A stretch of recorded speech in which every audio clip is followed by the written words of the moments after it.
Hello, Bacho. Let's read this question. So this question says, a particle is oscillating in a straight line about a central of force or towards which, when at a distance of x, the force is mn square x. Okay, where m is the mass, n is some constant, और amplitude कितना है 15 centimetre के equal है.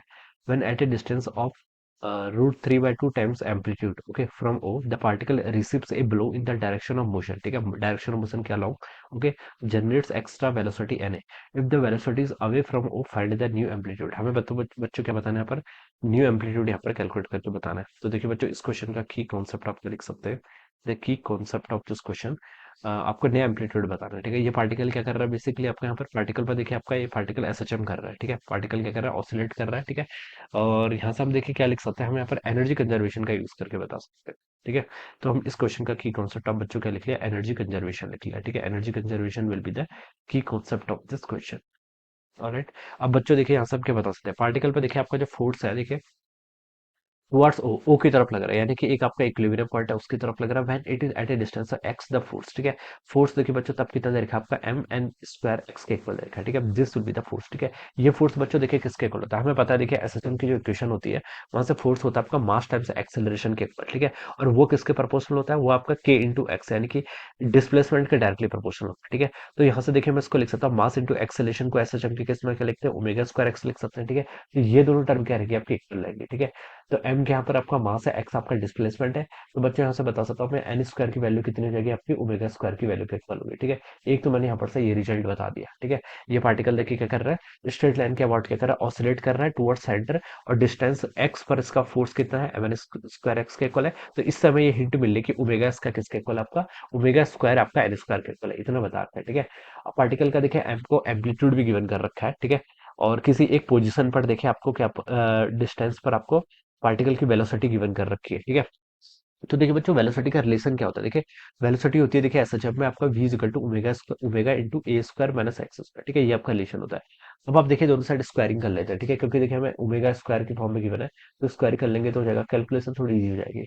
और यहाँ पर आपका ए square minus x square. ठीक है, ये टर्म आपके यहाँ पर से इतनी होगी. ठीक है, वी स्क्वायर आपका omega square into a square minus x square के इक्वल हो जाएगा. वी क्या आपकी वेलोसिटी, वेलोसिटी कब है, देखिए पार्टिकल का एम्पलीट्यूड कितना आपका ए है. ठीक है, वी क्या वेलोसिटी, वेलोसिटी कब है, जब भी आपका एक्स डिस्टेंस पर होगा, कहाँ से, ओरिजिन से. ठीक है, ये बता सकते हैं. तो हमें देखिए बच्चों, ये वेलोसिटी पहले हम क्या कर लेते हैं, कैलकुलेट कर लेते हैं. ठीक है, तो देखिए बच्चों कितनी वेलोसिटी, क्योंकि ओमेगा को देखिए हम यहाँ पर एन स्क्वायर लिख सकते हैं, ओमेगा स्क्वायर किससे रिप्लेस कर लिया, एन स्क्वायर से. ठीक है, एम्पलीट्यूड बच्चों क्वेश्चन का गिवन कितना गिवन कर रखा है, ए के इक्वल है. ठीक है, स्मॉल ए है, चलो मैं इसको स्मॉल ए लिख लेता हूँ, माइनस आपका एक्स का स्क्वायर. ठीक है, एक्स देखिए कितना है, किस डिस्टेंस पर फाइंड आउट करना है, रूट थ्री बाई टू ए. ठीक है, रूट थ्री बाई टू ए का स्क्वायर करेंगे तो हो जाएगा आपका three by four a square. ठीक है, ये वैल्यू आपके यहाँ से इतनी हो जाएगी. ठीक है, तो बच्चे यहाँ से आप वी स्क्वायर कैलकुलेट कर लीजिए, तो a square minus three by four a square करेंगे तो आपका ए स्क्वायर बाई फोर आएगा. ठीक है, और यहाँ से हो जाएगा n square a square by four के इक्वल. ठीक है, तो वेलोसिटी के यहाँ से दो वैल्यूज आएंगी. ठीक है, तो वेलोसिटी की हम प्लस वैल्यू को कंसिडर करेंगे, तो ये हो जाएगा आपका एन ए बाई टू के इक्वल. ठीक है, तो ये आपके बच्चों की आ गई, आपकी वेलोसिटी आ गई. ठीक है, ये पार्टिकल आपका अवे फ्रॉम द ओरिजिन जा रहा है, इसलिए हमने प्लस वैल्यू को क्या कर लिया, कंसिडर कर लिया, एन ए बाई टू के इक्वल आ गई. अब इसने एक चीज यहाँ पर और बोल रखी है कि पार्टिकल को देखिए हम क्या कर रहे हैं, ब्लो दे रहे हैं in the direction of motion. Particle आपका अवे जा रहा था n a by two speed से, हमने एक्स्ट्रा वेलोसिटी कितनी दे दी, एन ए दे दी. ठीक है, तो पार्टिकल की हम नई वेलोसिटी देखिए बच्चों कितनी हो जाएगी, ऑलरेडी पहले से एन ए बाई टू थी, अब न्यू ब्लो के कारण एन ए हो जाएगी, तो नई वेलोसिटी होगी इसकी बच्चों three n a by two के इक्वल. ठीक है, अब हमसे बोल रखा है कि अब हमें देखिए, इफ वेलोसिटी अवे अवे है. ठीक है, मतलब पार्टिकल देखिए ये आपका ओरिजिन है, इक्विलिब्रियम पॉइंट है. ठीक है, ये पार्ट इसका मान लीजिए आपका पहले आपका एम्पलीट्यूड था कितना था, एक इक्वल था, यहाँ से यहाँ तक की डिस्टेंस एक इक्वल थी.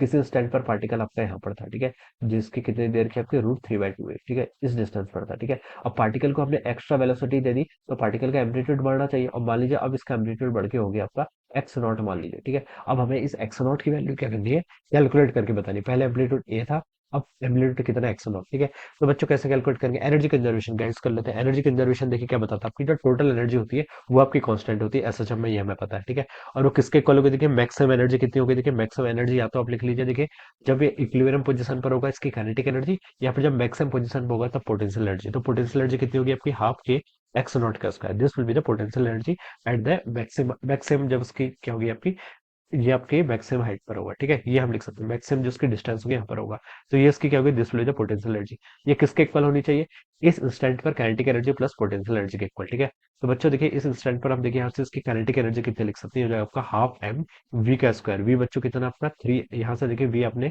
Three n a by two है तो इसका स्क्वायर कर लीजिए, तो ये आपका हो जाएगा, देखिए 9 n² a का स्क्वायर डिवाइडेड बाई कितना हो जाएगा, 4 हो जाएगा। ठीक है, ये तो आपका इतना आ गया, plus half k into x का स्क्वायर। एक्स क्या है, पोजीशन।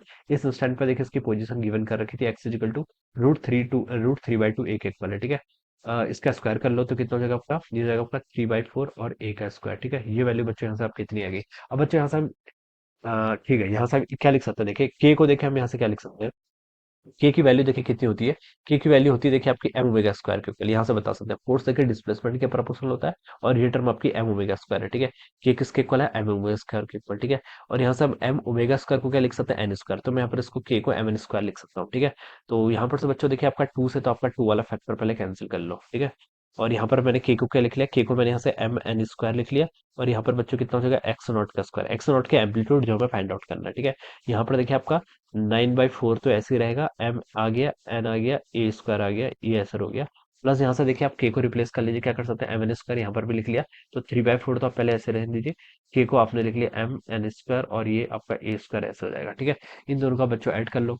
9/3 कितना होता है, 12। 12/4 कितना होता है, 3। तो हो जाएगा आपका 3 M N square a square. ठीक है, ये वैल्यू यहाँ से इतनी आ गई। अब बच्चों एम एन स्क्वायर से आपका यहाँ पर एम एन स्क्वायर कैंसिल हो गया। यहाँ पर आपका एक्स नॉट का स्क्वायर कितना आ गया, ये आपका 3 a स्क्वायर के इक्वल आ गया। ठीक है, और यहाँ से बच्चों एक्स नॉट आप कैलकुलेट कर लीजिए, एक्स नॉट कितना हो जाएगा, √3 a के इक्वल। ये क्या है आपका, this will be the amplitude. ठीक है, ये आपका नया एम्पलीट्यूड हो जाएगा। ठीक है, तो यही हमसे पूछा था, फाइंड द न्यू एम्पलीट्यूड। तो न्यू एम्पलीट्यूड देखिए आपका √3 टाइम्स a के इक्वल हो गया। a की तरह 15 सेंटीमीटर वैल्यू पुट कर सकते हैं। ठीक है, लेकिन this will be the right answer, इतने में हमारे यहाँ पर जाएगा, this will be the right answer of this question. Alright, so I hope you all understood this concept. All the best and thank you.